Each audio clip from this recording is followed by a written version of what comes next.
बिस्मिल्लाहिर्रहमानिर्रहीम रब्बिश्रह ली सदरी व यस्सिर ली अमरी वहलुल उक़दतम मिन लिसानी यफ़क़हू क़ौली। डियर व्यूअर्स, आज हम कुछ टर्म्स को डिस्कस करेंगे, मिक्सचर से रिलेटेड है। लास्ट वीडियो में आपने देखा था कि हमने डिस्कस किया मिक्सचर के बारे में कि दो या दो से ज़्यादा चीज़ों का इस तरह से मिक्स होना कि उनके दरमियान कोई फ़िक्स प्रोपोर्शन ना हो, वो किसी भी अमाउंट में मिक्स हो जाते हैं और वो कम्प्लीटली एक जो अपनी करैक्टरिस्टिक्स होती हैं वो लॉस नहीं करते। वो ओवरऑल जो मिक्सचर होता है उसमें वो अपनी अपनी पहचान बरकरार रखते हैं। तो मिक्सचर के हवाले से ही चंद कुछ टर्म्स हैं जिनके बारे में हम बात करेंगे। सबसे पहली चीज़ तो हम मिक्सचर है क्या, ये डेफिनेशन लास्ट वीडियो में भी मैंने बताई थी कि ये है जी दो या दो से ज़्यादा चीज़ों का मिक्सअप होना। ठीक है, इस तरह से कि उनमें फ़िक्स रेशो ना हो और वो अपनी अपनी आइडेंटिटी बरकरार रखें। फिर टाइप्स ऑफ मिक्सचर है। मिक्सचर दो किस्म का हो सकता है उसकी स्टेट्स के हवाले से। पहला है होमोजीनियस मिक्सचर, होमोजीनियस हो सकता है, और दूसरा हेट्रोजीनियस हो सकता है।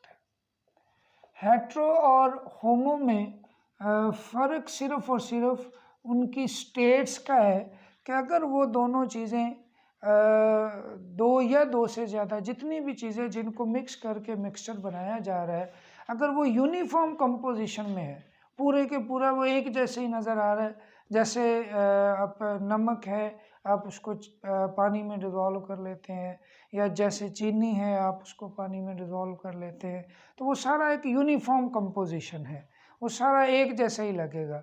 तो वो कहलाता है होमोजीनियस, जो एक यूनिफॉर्म कंपोजिशन होगी उसके अंदर और फिक्स। दूसरी जो है वो नॉट यूनिफॉर्म, जो हेट्रोजीनस होंगे वो क्या है कि उनके यूनिफॉर्म नहीं है, वो डिफरेंट फिजिकल स्टेट्स में हो सकते हैं, कहीं ज़्यादा कहीं कम हो सकते हैं। ठीक है, एक सॉलिड में है दूसरा लिक्विड में हो सकता है, एक लिक्विड में है दूसरा सॉलिड में हो सकता है, एक लिक्विड में है दूसरा गैस में हो सकता है। तो ये डिफरेंट स्टेट्स के अंदर वो पाए जाते हैं और वो यूनिफॉर्म भी नहीं होते, ज़रूरी नहीं है। अब हमारा जो मेन इसमें चीज़ें हैं कि मिक्सचर को हम आम ऑर्डिनरी मेथड, फिज़िकल मेथड्स जो होते हैं उनकी मदद से हम मिक्सचर के कंपोनेंट्स को सेपरेट कर सकते हैं, उनको अलग अलग किया जा सकता है मिक्सचर के कंपोनेंट्स को बाय ऑर्डिनरी और फिज़िकल मेथड।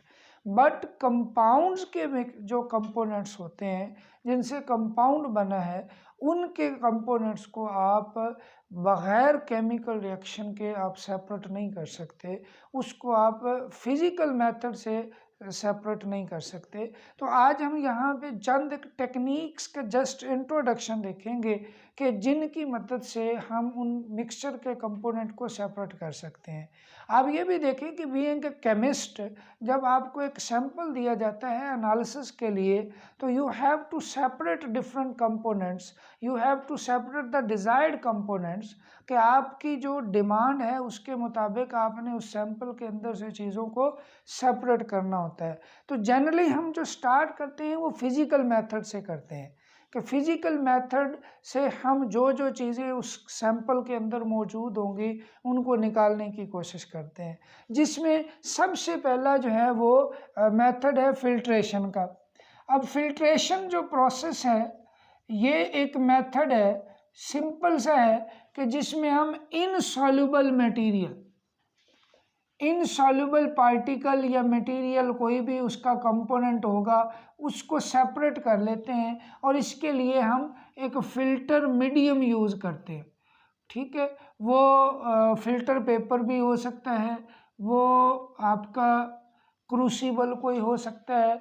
जैसे हम फर्स्ट ईयर में हम फ्लूटेड फिल्टर पेपर की बात करते हैं, वो डिफरेंट फोल्डिंग होती है, क्रूसिबल है, गूज क्रूसिबल है, सिंटर्ड ग्लास क्रूसिबल है। तो सिंपली हम उसके ज़रिए चीज़ों को फिल्टर कर लेते हैं। जो पर्टिकुलर साइज़ की चीज़ें होंगी वो एज ए रेजिड्यू हम सेपरेट कर लेते हैं, और जो डिज़ोल्व चीज़ें होंगी वो फिल्ट्रेट के अंदर चली जाएंगी। और जस्ट अब इंट्रोडक्शन हम कर रहे हैं, इसकी जो जो डिटेल आएगी वो फिर हम उसको नेक्स्ट वीडियो में देखेंगे।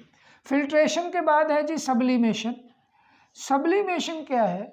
एक ऐसा प्रोसेस है जिसमें solid change into vapours directly without going into liquid state. आम जनरल ये है कि हम सॉलिड को जब हीट करते हैं तो वो लिक्विड में चेंज होता है, और लिक्विड को हीट करते रहे तो वो वेपर्स में चेंज होगा। लेकिन कुछ सॉलिड की ये प्रॉपर्टी है कि उसको अगर आप हीट करें तो वो डायरेक्ट वेपर्स में चेंज हो जाते हैं।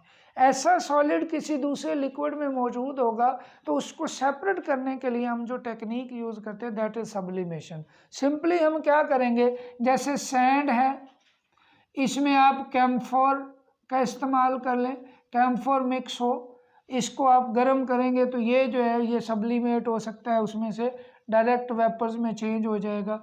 इसी तरह NaCl प्लस अमोनियम क्लोराइड है, तो इसमें अमोनियम क्लोराइड जो है ये डायरेक्ट वेपर्स में चेंज होता है, इसको सेपरेट किया जा सकता है।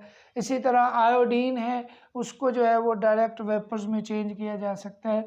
तो वो जिस भी दूसरे ऐसे मटेरियल में मौजूद होगा उसका मिक्सचर बना हुआ होगा जो कि सब्लिमेट नहीं हो सकता, जिसके जो सॉलिड से डायरेक्ट वेपर में चेंज नहीं हो सकता, तो उसको हम सब्लिमेशन के थ्रू हम सेपरेट कर लेते हैं। डिटेल जो है इसकी आगे हम नेक्स्ट वीडियो में हम इस पे सबसे इन सारी टर्म्स पे डिटेल में बात करेंगे। उसके बाद है डिस्टिलेशन। डिस्टिलेशन क्या है? Simply on the basis of boiling point के लिहाज से, बॉइलिंग पॉइंट के लिहाज से ये एक सेपरेशन टेक्निक है। सेपरेट किया जाता है उनको वेपर्स में चेंज करके, उनके वेपर्स बनाए जाते हैं और उन वेपर्स को अलग कलेक्ट करके उनको दोबारा से ठंडा करके उस चीज़ को सेपरेट कर लिया जाता है। तो on the basis of their boiling point, और ये स्पेशल किन के लिए होता है?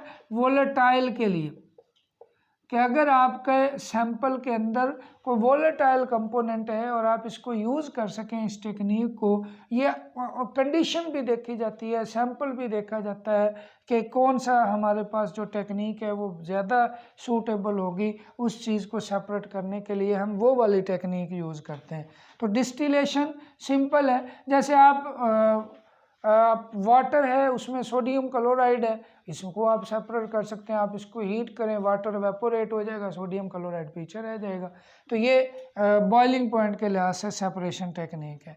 फ्रैक्शनल डिस्टिलेशन ये है कि मिक्सचर जो है, मिक्सचर के जितने कंपोनेंट्स हैं अगर सारे ही वोलेटाइल हो, बोथ आर वोलेटाइल, तो फिर हम क्या करते हैं जी, उसके लिए ये टेक्निक यूज़ करते हैं फ्रैक्शनल डिस्टिलेशन।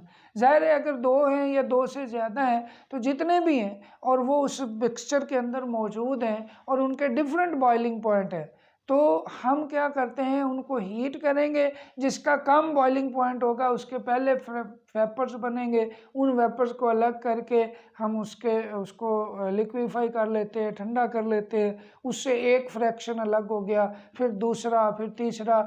इस तरह उस कंपोनेंट, उस सैंपल के अंदर जितने भी डिफरेंट कंपोनेंट्स होंगे जिनके बॉइलिंग पॉइंट डिफरेंट होते हैं, ये भी किस पे बेस करता है? On the basis of boiling point. Boiling point के लिहाज से उनको सेपरेट किया जाता है और वो डिफरेंट फ्रैक्शन हासिल होते हैं। जैसे पेट्रोलियम की फ्रैक्शनल डिस्टिलेशन है, पेट्रोलियम के मुख्तलिफ पार्ट्स को हम सेपरेट कर सकते हैं।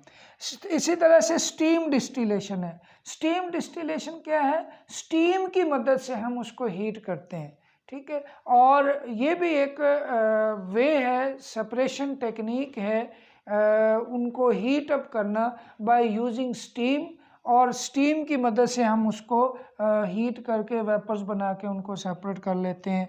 ये स्टीम डिस्टिलेशन में आएगा। तो नेक्स्ट है डिस्टिलेशन अंडर रिड्यूस्ड प्रेशर। ये स्पेसिफिक कंडीशन में वो जब आपको किसी भी चीज़ जिसको आप सेपरेट करना चाहते हैं हाई बॉइलिंग पॉइंट वाले, ख़ास तौर पे जिनका बॉइलिंग पॉइंट जो है वो हाई होता है, तो उसको अगर आप हीट करेंगे तो बहुत ज़्यादा हीट करना पड़ेगी। तो हम क्या करते हैं कि बॉइलिंग पॉइंट का एक रिलेशन होता है with vapour pressure, external pressure, ठीक है जी, एक्सटर्नल प्रेशर के लिहाज से, और हम उस फिनोमेना को इस्तेमाल करते हुए हम उसका एक्सटर्नल प्रेशर कम करते हैं, जिसके वजह से उसका बॉइलिंग पॉइंट कम हो जाता है, और कम बॉइलिंग पॉइंट पे हमें थोड़ा एनर्जी कंजप्शन होगी, थोड़ा हीट करना पड़ेगा और वो जल्दी वेपर में चेंज हो जाएगी चीज़ें। तो है ये डिस्टिलेशन ही, मतलब उसका बॉइलिंग पॉइंट के लिहाज से ही हमने उसको सेपरेट करना है, लेकिन हम ऐसी कंडीशन प्रोवाइड कर देते हैं जिससे उसका बॉइलिंग पॉइंट जो है वो कम हो जाता है। क्रिस्टलाइजेशन सिंपल, अगर हमारे सैंपल के अंदर कोई ऐसी चीज़ है, कोई ऐसे मिक्सचर में वो कंपोनेंट है जिसकी क्रिस्टल्स बनाई जा सकती हैं, तो हम उसकी क्रिस्टल्स बना लेते हैं और उन क्रिस्टल्स को फिर फिल्टर करके उनको सेपरेट कर लेते हैं। ये क्रिस्टलाइजेशन टेक्निक है, क्रिस्टल फॉर्मेशन होती है, क्रिस्टल्स के ज़रिए हम उसको सेपरेट करते हैं। उसके बाद मैकेनिकल सेपरेशन है। मैकेनिकल सेपरेशन है जैसे सेपरेटिंग फनल के अंदर, सेपरेटिंग फनल है, ठीक है जी, सेपरेटिंग फनल है, मसलन ऑयल है और वाटर है, ये दो चीज़ें मिक्स की हुई हैं, तो हम उनको इकट्ठा सेपरेटिंग फनल में रख देते हैं, दो लेयर्स बन जाती हैं, एक को सेपरेट कर लेते हैं, पहले निकाल लेते हैं, दूसरी को बाद में निकाल लेते हैं, तो ये एक तरह की मैकेनिकल सेपरेशन होगी। उसके बाद मैग्नेटिक सेपरेशन है, ये होता है कि अगर आपके सैंपल में दो चीज़ें हैं, दो या दो से ज़्यादा है, और उसमें कोई ऐसी चीज़ जो मैग्नेटिक प्रॉपर्टी रखती है, उसको हम मैग्नेटिक प्रॉपर्टीज़ की बेस पे मैग्नेट्स को यूज़ करते हुए हम उसको सेपरेट कर लेते हैं, ठीक है, वो मैग्नेटिक सेपरेशन कहलाता है। इसी तरह से एटमोलाइसिस है। एटमोलाइसिस क्या है? ये एक स्पेसिफिक टर्म है, यूज़ की जाती है चीज़ों को सेपरेट करना on the basis of their rate of diffusion. जैसे यूरेनियम के जो आइसोटोप्स होते हैं 235 टू 38, उनको UF6 में चेंज किया जाता है एटमोलाइसिस में, और इसमें चेंज करके उनका डिफरेंट रेट ऑफ डिफ्यूजन की बेस पे उनको सेपरेट किया जाता है, ठीक है। तो ये है जी एटमोलाइसिस है। उसके बाद क्रोमेटोग्राफी है, ये एक सेपरेशन टेक्निक है, बहुत एडवांस टेक्निक है। इसकी मदद से हम डिफरेंट जो जैसे किसी भी आयन के जो उसके अंदर मौजूद होंगे कंपोनेंट्स के अंदर, या कलर वाली चीज़ें हैं, उनको सेपरेट करते हैं। एक पर्टिकुलर जो टेक्निक है, और इसकी काफ़ी सारी डिटेल है, काफ़ी सारी इसकी टाइप्स हैं, वो हम फर्दर डिस्कस करेंगे नेक्स्ट वीडियो में। सॉल्वेंट एक्सट्रैक्शन, कि आपके सैंपल के अंदर कोई ऐसी चीज़ है, कोई ऐसा सॉल्यूट है जिसकी मदद से हम क्या करेंगे कि कोई दूसरा सॉल्वेंट डालेंगे जिसमें वो सॉल्यूट ज़्यादा सॉल्युबल हो, और वो सॉल्यूट जिसमें पहले से हल है, वो सॉल्वेंट और जो दूसरा सॉल्वेंट यूज़ कर रहे हैं वो दोनों एक दूसरे के इमिसिबल भी हों। तो जब हम दूसरा सॉल्वेंट डालेंगे, वो सॉल्वेंट में मिक्स नहीं होगा, लेकिन उस पहले वाले सॉल्वेंट में मौजूद सॉल्यूट को निकाल लेगा। तो इस तरह से ये सॉल्वेंट एक्सट्रैक्शन टेक्निक जो है वो इस्तेमाल होती है। ये था इसके बारे में जो जनरल टर्म्स हैं कि फिज़िकल मेथड्स हैं जो मिक्सचर के कंपोनेंट को सेपरेट करने के लिए हम इस्तेमाल करते हैं। बाकी हर एक में आगे मज़ीद डिटेल है जो इंशाल्लाह आने वाली वीडियोज़ में आप देखेंगे जी। Thank you very much. अल्लाह हाफिज़।